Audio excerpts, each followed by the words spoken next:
Have you ever wondered why you feel so much? Why you notice things that no one else comments on? Why you seem to carry a weight that others don't even realize exists? Maybe you've convinced yourself that there's something wrong with you. But what if, on the contrary, this is the biggest sign that you are mentally stronger than most? We live in a culture that idolizes control, appearance, and forced lightness. But true strength is rarely visible. It hides behind the scenes, behind the silence of those who carry on even when everything around them cries out for collapse. Carl Jung said that what we fear most to face is what holds our greatest potential. And perhaps your sensitivity, your restlessness, your sharp memory for pain are just manifestations of a mind that has already begun to individuate, to become whole, even amid the rubble. Most people go on autopilot. You question. Most people forget what hurts. You relive, analyze, transform. Most people seek company to escape themselves. You need silence to hear yourself. This is not isolation. It is psychic maturity. It is the beginning of a journey that few have the courage to take, that of knowing yourself in a radical way. But the path does not come with medals. It comes with doubts, sleepless nights, and that chronic feeling of displacement. While everyone else seems to fit in, you watch from the outside. While they celebrate superficialities, you ask, what's behind it? And the hardest part? Almost no one realizes how much you hold your own world in your trembling hands and still carry on. Because your pain has learned to dress itself in calm. There is a dark force, difficult to name, that dwells in those who have visited their own ruin and still chose to get up. Jung would call this inner alchemy, the process in which suffering is not discarded, but transmuted into consciousness. And every time you feel too much, suffer in silence, or carry what others don't even see, this alchemy is happening. Slow, invisible, profound. You notice what goes unnoticed. You pick up on subtle changes in the environment, feel the energy of a space before anyone even says a word. Your brain has developed an emotional vigilance that seems exhausting, and indeed it is. But it is also an advanced protection mechanism, like a radar that never turns off, like a sentinel of the soul that does not allow the world to catch you off guard again. It's not paranoia. It's activated emotional memory. Your psychic system has learned to survive in extreme conditions, and that's why, today, you feel before others do. You perceive before others do. You react before others do. And that comes at a cost. The exhaustion of existing with your eyes always open. But it also comes with a reward. The privilege of seeing the truth where everyone else sees appearance. And if you think all this is weakness, it's because you still measure strength by superficial standards. True strength doesn't shout. It sustains. It endures. It continues. You continue. What you carry is not a defect. It is a trait of depth. It is a sign that you are not numb, you are not asleep. You are not hiding behind the masks that reassure others so much. You are awake. And that's why it hurts. But also because of that, a new kind of life is being born. Keep going. Even if you don't understand everything. Even when it seems like no one is watching. Even when the world asks you to be lighter, shallower, more ordinary. Because this world needs exactly what you are. Someone capable of crossing their own shadow and returning with clear eyes. Someone who has felt everything and still decided to continue. Some would call it pessimism. But what you carry is not a paralyzing fear of the worst. It is an internal map of possible tragedies. While the world cultivates empty mantras and blind optimism, you walk like someone who has visited the rubble before the earthquake. And not to hide from it, but to face it, head on. Jung would call this symbolic anticipation of the shadow. It is not about creating suffering, but about preparing for it without lies. The mentally strong athlete does not only visualize glory, he sees himself making mistakes in front of everyone, being booed, falling into disgrace. And when reality fails, he does not collapse, because he had already been there internally before anything else. He is not surprised by pain, he recognizes it. This is the power of defensive pessimism, a combat emotional intelligence, a strategy of those who know that life, sooner or later, requires resilience, not just hope. The common mind gets lost in euphoria. Yours builds trenches. This is not negativity, it is archetypal strategy. The unconscious does not respect superficial declarations of positivity, it bows to psychic truth. And the truth is that pain will come. It always does. What changes is what it finds when it arrives. If it finds denial, it dominates. If it finds preparation, it transforms. But there is a price. The brain that trains for war lives in constant alert. What for many is a simple morning, for you is a minefield of analyzed possibilities. The Jungian mind is not content with the superficial. It investigates the abysses, and that is exhausting, because predicting the worst requires facing the monsters before they appear. It requires visiting them in dreams, deciphering them in the gestures of others, hearing their whispers even when everything seems calm. The same mind that predicts the fall is the one that absorbs the pain of others as if it were its own. You enter a room and feel the weight that no one has named. You don't just observe faces, you absorb intentions, anxieties, disguises. It's not ordinary empathy. It's emotional fusion. The collective unconscious pulses in you like a radio turned on without rest. Jung called this psychic contagion, and you live exposed to it. While others socialize, you decipher. While others relax, you absorb. Every unresolved silence lodges in your body as if asking for translation. And you translate. With your chest, with your mind, with your soul. But this ability comes at a hidden price: exhaustion. A fatigue that does not come from the physical, but from excess perception. You feel the world like few others, but you can rarely switch off. Hypersensitivity is not fragility, it is unfiltered intensity. It is as if your psyche has removed its skin and now feels everything raw, and yet you walk on, yet you endure. This is not weakness, it is strength in its rawest form. Because you don't just feel everything, you keep functioning. And that is rare. Jung would say that these experiences reveal a soul in the process of individuation, someone who has ceased to be a pawn in the social game to become a witness to their own destiny. But this process is lonely. Not everyone sees the depth of it. Many will judge it as exaggeration, others will say you overcomplicate things, and you will learn to keep quiet. But silence does not nullify what you perceive. It only makes it deeper. You carry pains that are not yours but that you understand. You anticipate failures not because you want them, but because you understand impermanence. You feel the environments because you recognize the hidden language of gestures, glances, and unspoken words. And even without being able to explain all this, you survive. And that perhaps is the greatest sign of strength you will ever see, stamped in the eyes of others. You don't forget.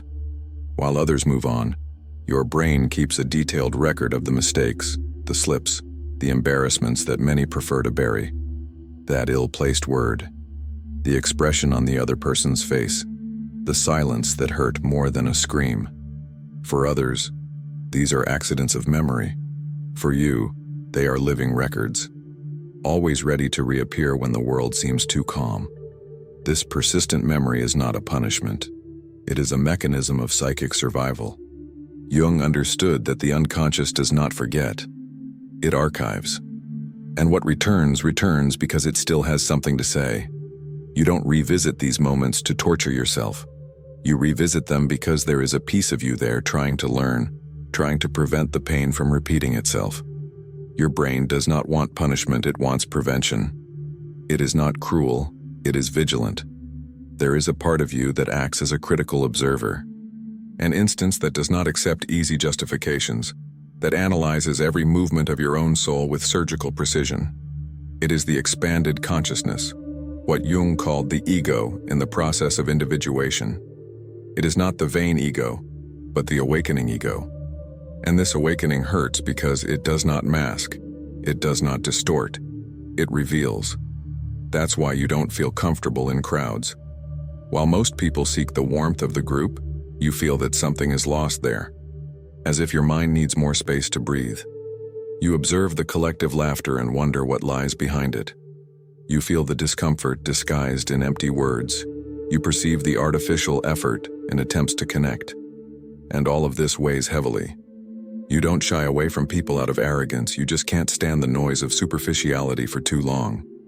While they talk about trivial things, your mind delves into hidden layers. You notice contradictions in their speech, hesitations in their glances, tensions in their shoulders. What for others is socializing, for you is constant analysis. And that wears you down. That's why your energy is depleted where most people recharge. Socializing for you is not rest. It's emotional work. Because you're not just present. You're capturing, interpreting, processing. And when it's all over, the fatigue comes not from what was done, but from what was felt. The great thinkers of history knew this invisible exile. Jung himself went through long periods of introspection, where his soul seemed closer to chaos than to peace. But it was in this chaos that he found symbolic order. It is in solitude that you hear yourself. It is in silence that truths finally emerge, not as ideas but as revelations. And then you understand why you withdraw, not out of misanthropy, but out of a need for preservation. Because your mind can no longer operate in anesthetized environments. Because your soul demands authenticity, and authenticity is too loud when it is absent. But there is something even deeper. You question everything. You don't accept ready-made answers. You don't believe in certainties sold as universal truths. There is a restlessness in you that destabilizes, a refusal to conform to the obvious. You want to understand, decipher, go beyond. Your mind does not rest. It questions. And that is the essence of self-knowledge. Jung said that to ask is to open doors to the unconscious, and you live surrounded by doors. There is no easy rest when everything inside you wants to understand. But it is this movement that transforms. Because every question asked of the world is also a question asked of yourself. And every answer reveals not an end, but a new layer to be faced. And even without applause, even without external validation, you continue. Because there is something stronger in you than the desire for approval, the uncontrollable urge to know who you really are. While many live in the comfort of superficiality, you live under the weight of thinking too much. What for others is just a choice on the menu, for you becomes an existential equation. Every decision, no matter how small, activates a network of reflections, possibilities, consequences, and moral implications that most would never consider. Your brain is not just deciding, it is engineering. This is not indecision, it is depth. It is the mind refusing to act without considering the whole. Jung saw this attitude as a sign of an expanded consciousness, where human beings cease to live as puppets of impulses and begin to operate as conscious agents of their own existence. But this lucidity comes at a cost. Fatigue. The same mind that illuminates the paths also exhausts itself by keeping them lit all the time. Science calls this phenomenon decision fatigue. Jung would understand it as an overload of the ego, pressured by multiple possibilities of the self. It is as if your psyche were trying to listen to all possible selves before acting. And in doing so, you wear yourself out. While others choose out of habit, you choose out of consciousness. And consciousness tires you.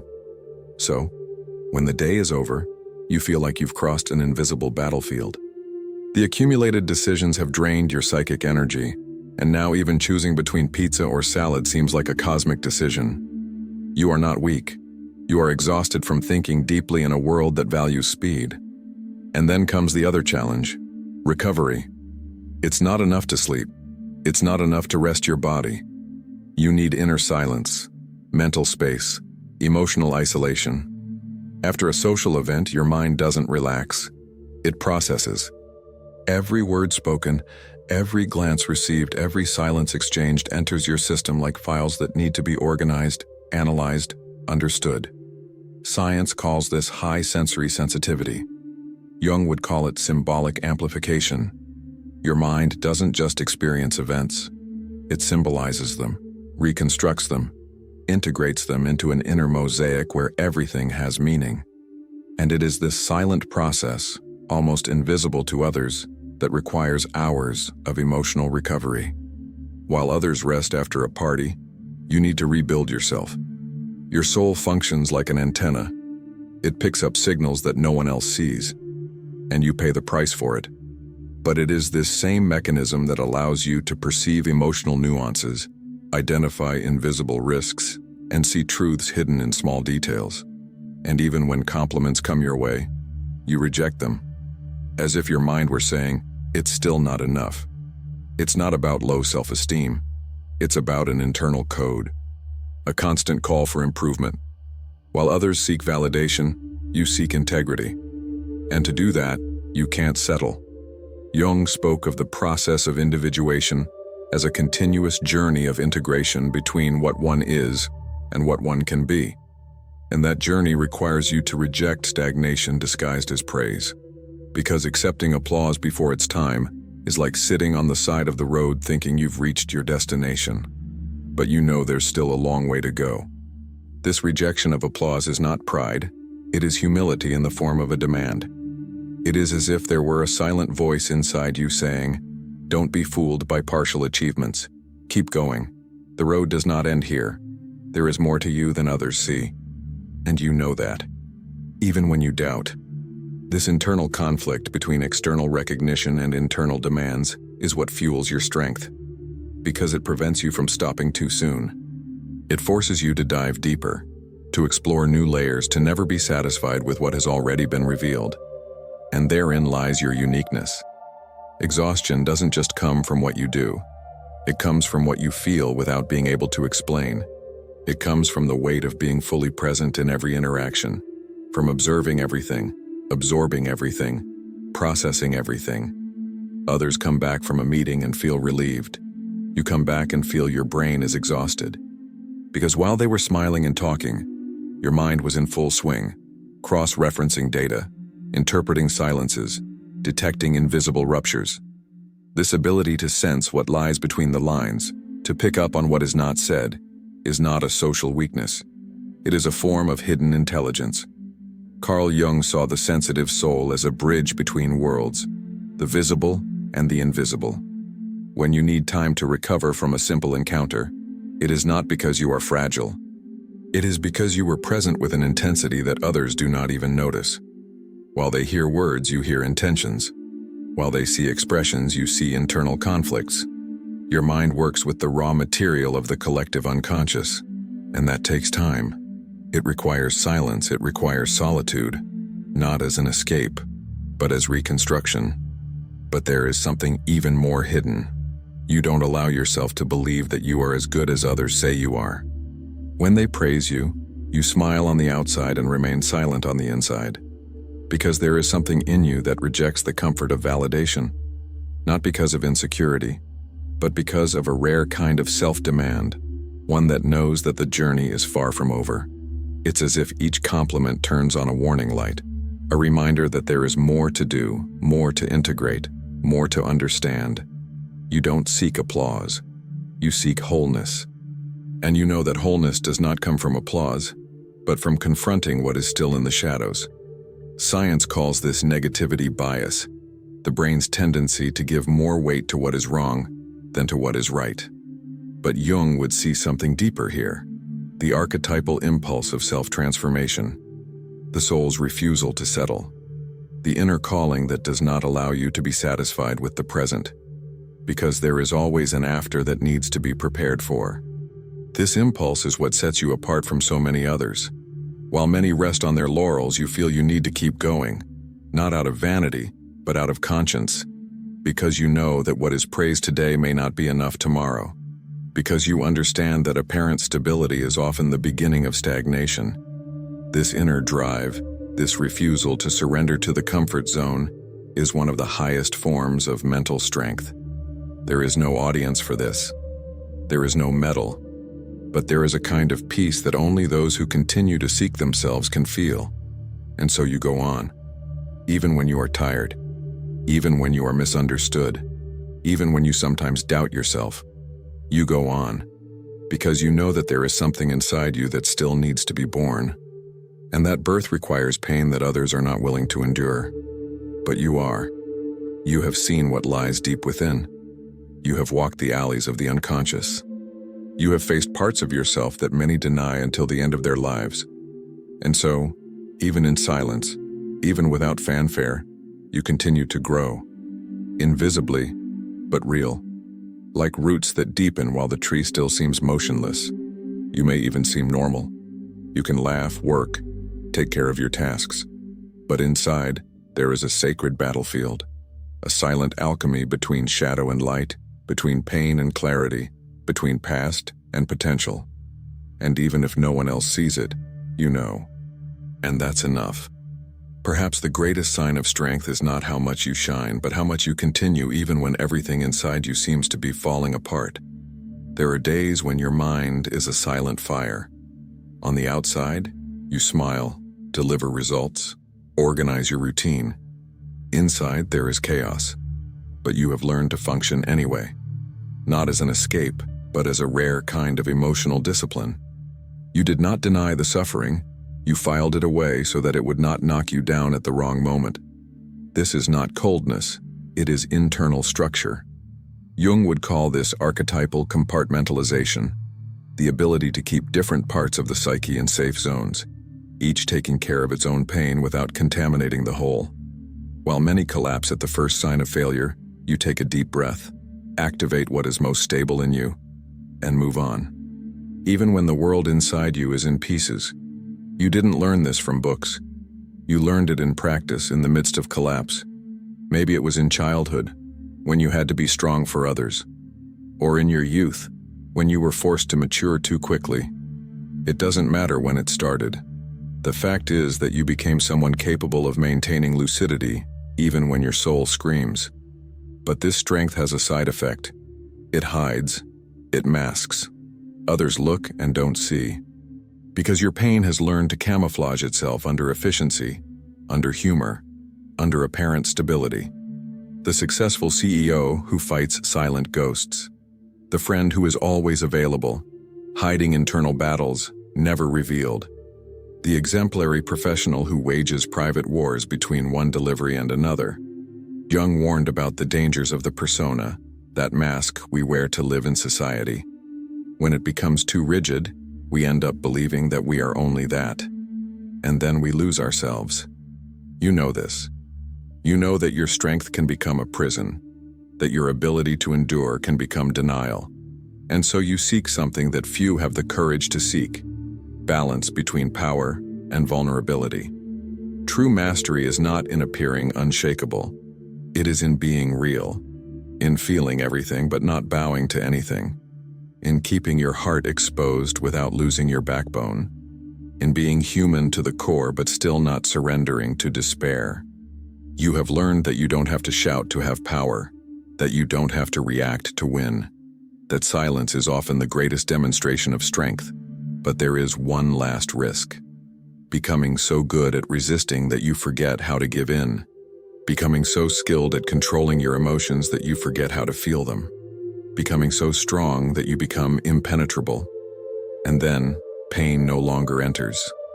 But neither does love. That is why Jung insisted, consciousness is not control, it is integration. It is not about eliminating the fragile parts, but about including them. About knowing when to protect and when to allow yourself to break. When to lead and when to allow yourself to be cared for. Because a whole soul is made up of reconciled extremes, and only those who are able to navigate internal chaos without losing clarity can say they have known true strength. If this text resonated with you, then you are already on this path. Enjoy the video and subscribe to the channel to continue deepening this journey. Your support, of any amount, is a concrete step in this process, a gesture of commitment to your own transformation. Write the words, silent strength, in the comments. Not for me, for you, to mark the day you chose to continue evolving, even with everything inside and outside falling apart.